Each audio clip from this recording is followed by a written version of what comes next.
গৌৰৱ গগৈ হুংকাৰ অসমীয়া যুৱ মঞ্চৰ ভয়াবহ পৰিস্থিতিৰ সন্মুখীন হ'ব লাগিব গৌৰৱ গগৈ। নমস্কাৰ, নিউজ ডেস্ক ৰিপৰ্টৰ বাতৰিৰ সৈতে মই ইমৰান হুছেইন দিবলৈ লৈছোঁ বিতং বাতৰি। এইবাৰ গৌৰৱ গগৈক হুংকাৰ প্ৰদান কৰিছে অসমীয়া যুৱ মঞ্চই। দেশতকৈ যোৰহাটৰ সাংসদ গৌৰৱ গগৈ কেতিয়াও ডাঙৰ নহয়। গৌৰৱ গগৈক ৰাষ্ট্ৰবিৰোধী বঁটা প্ৰদান কৰিব লাগে বুলি মন্তব্য প্ৰকাশ অসমীয়া যুৱ মঞ্চৰ। সময় থাকোঁতে পাকিস্তানৰ সৈতে থকা সম্পৰ্ক ত্যাগ কৰক গৌৰৱ গগৈয়ে, অন্যথা ভয়াবহ পৰিস্থিতিৰ সন্মুখীন হ'ব লাগিব বুলি গৌৰৱ গগৈক হুংকাৰ প্ৰদান অসমীয়া যুৱ মঞ্চৰ। শত্ৰু ৰাষ্ট্ৰ পাকিস্তানৰ প্ৰেমত পৰিছে গৌৰৱ গগৈ। 2026 বিধানসভা নিৰ্বাচনত কংগ্ৰেছৰ ফলাফল শূন্য হ'ব বুলি মন্তব্য প্ৰকাশ অসমীয়া যুৱ মঞ্চৰ। অসমীয়া যুৱ মঞ্চৰ সেই মন্তব্য আমাৰ হাতত আছে, সেই মন্তব্য আপোনালোকৰ বাবে আগবঢ়াইছোঁ। তেখেতে প্ৰশ্ন সোধা নাই, আমি যি দেখিছোঁ যে তেখেতে পাকিস্তানক এইটো মেছেজ দিব বিচাৰিছে যে যিটো আমাৰ ভাৰতৰ ভিতৰত থকা এটা মেছেজ, সেই মেছেজটো তেখেতে পাকিস্তানক দিব বিচাৰিছে। গৌৰৱ গগৈ পাছত কিন্তু দেশ আগত, কাৰণ কোনো এজন সাংসদে কৰি দেখুৱাব নোৱাৰা কাম এটা আমাৰ কংগ্ৰেছৰ গৌৰৱ গগৈয়ে কৰি দেখুৱালে। লাজৰ বিষয়ে চাওক, আমি অসমীয়া যুৱ মঞ্চই এটা কথাই আজি স্পষ্ট ভাষাৰে ক'ব বিচাৰিছোঁ যে দেশতকৈ কিন্তু গৌৰৱ গগৈ কেতিয়াও ডাঙৰ নহয়।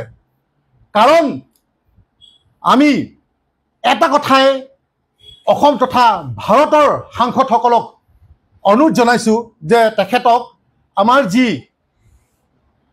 অসম কংগ্ৰেছৰ বৰ্তমানৰ কংগ্ৰেছৰ সভাপতি তথা যোৰহাট লোকসভাৰ সমষ্টিৰ সাংসদ গৌৰৱ গগৈ ডাঙৰীয়াক আমি ভাৰত তথা অসমৰ সাংসদসকলক এটাই অনুৰোধ জনাব বিচাৰিছোঁ যে ৰাষ্ট্ৰবিৰোধী বঁটাটো এইবাৰ তেখেতক দি দিব লাগে। কাৰণ আমি দেখিবলৈ পাইছোঁ যে আমাৰ শত্ৰু ৰাষ্ট্ৰ যি পাকিস্তানত তেওঁৰ দিনে ৰাতিয়ে তেখেতৰ নিউজ বাজিছে। কাৰণ কোনো এজন সাংসদে কৰি দেখুৱাব নোৱাৰা কাম এটা আমাৰ কংগ্ৰেছৰ গৌৰৱ গগৈয়ে কৰি দেখুৱালে।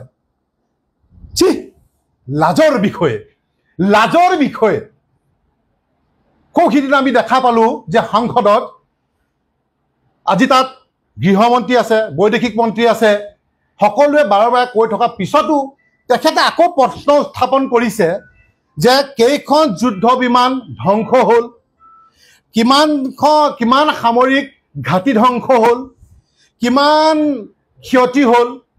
গতিকে এইটো তেখেতে বুজাব বিচাৰিছে যে তেখেতে পাকিস্তানক সেইটো মেছেজ দিব বিচাৰিছে।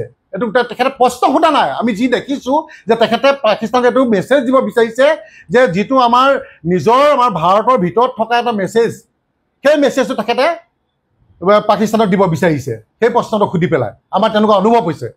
আৰু বাৰে বাৰে আমি আগতো সংবাদমেল দিছিলোঁ যে গৌৰৱ গগৈক পাকিস্তানী এজেণ্ট বাৰে বাৰে আমাৰ সন্মানীয় মুখ্যমন্ত্ৰী ডাঙৰীয়ে কৈ আহিছিল, কিন্তু আমি তেখেতক স্থিতি স্পষ্ট কৰিবৰ বাবে আমি তেখেতক আহ্বান জনাইছিলোঁ। আৰু তেখেতে সেই মৰ্মে তাৰ পিছদিনাখনি স্থিতি স্পষ্ট কৰিছিলে যে মই কিছু বছৰ আগতে গৈছিলোঁ। কিন্তু সৌখিদিনা দেখিলোঁ আমাৰ সন্মানীয় আমাৰ গৃহমন্ত্ৰী ডাঙৰীয়াই এবাৰ নহয় দুবাৰ তিনিবাৰকৈ তেখেতক কৈছে যে তেখেতে পাকিস্তান গৈছে।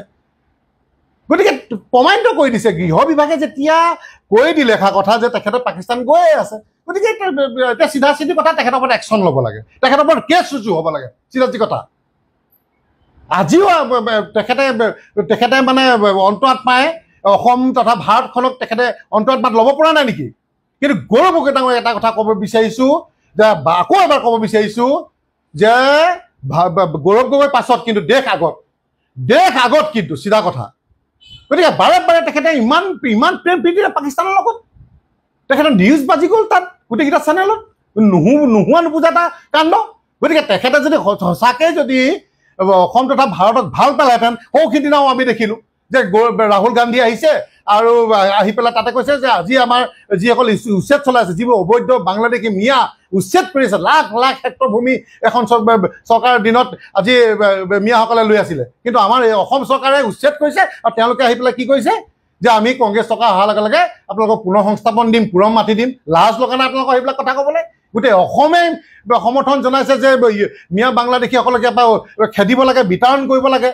উচ্ছেদ কৰিব লাগে আৰু তাৰে এগেইনষ্টত আপোনালোকে কি কৈছে যে মাটি দিব ভোটৰ লালসাত গতিকে গৌৰৱ গগৈ ডাঙৰীয়া যি 2026 চনৰ যি আশা দেখিছিল যি কংগ্ৰেছ টকাই আশা তেখেতক লৈ আশা দেখিছিল সব জিৰ' বম জিৰ' আলুগুটি আমি আজি কৈছোঁ লিখি ৰাখক আজিৰ ডেটত লিখি ৰাখক যদি কংগ্ৰেছ টকা 2026 চনত আহে মই সংগঠনৰ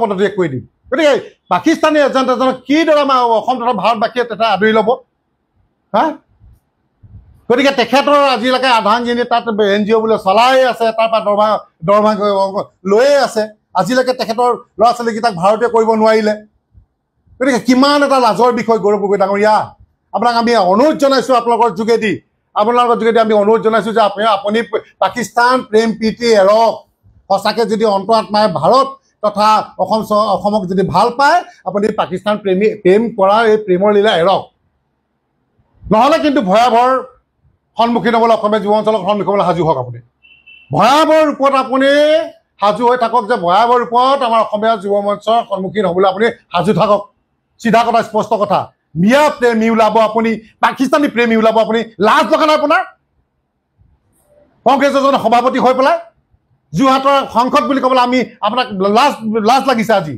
বাৰে বাৰে আপুনি এই পাকিস্তানীৰ লগত আপুনি সাঙুৰ খাই পৰি আছে গতিকে আপুনি স্থিতি স্পষ্ট কৰক চিধা কথা কৈ দিছোঁ আপুনি স্থিতি স্পষ্ট কৰক নহ'লে আমি ভাৰত চৰকাৰ তথা অসম চৰকাৰক আমি আহ্বান জনাইছোঁ যে এইজন গৌৰৱ গগৈৰ ওপৰত বিহিত ব্যৱস্থা লওক চিধা কথা স্পষ্ট কথা তেওঁ গোটেই পৰিবাৰৰ ওপৰত বিহিত ব্যৱস্থা লওক চিধা কথা স্পষ্ট কথা আৰু এতিয়া বাতৰিৰ পৰা মই ইমৰান হুছেইনে বিদায় লৈছোঁ পৰৱৰ্তী বাতৰিৰ বাবে চাই থাকিব নিউজ ডেস্ক ৰিপৰ্ট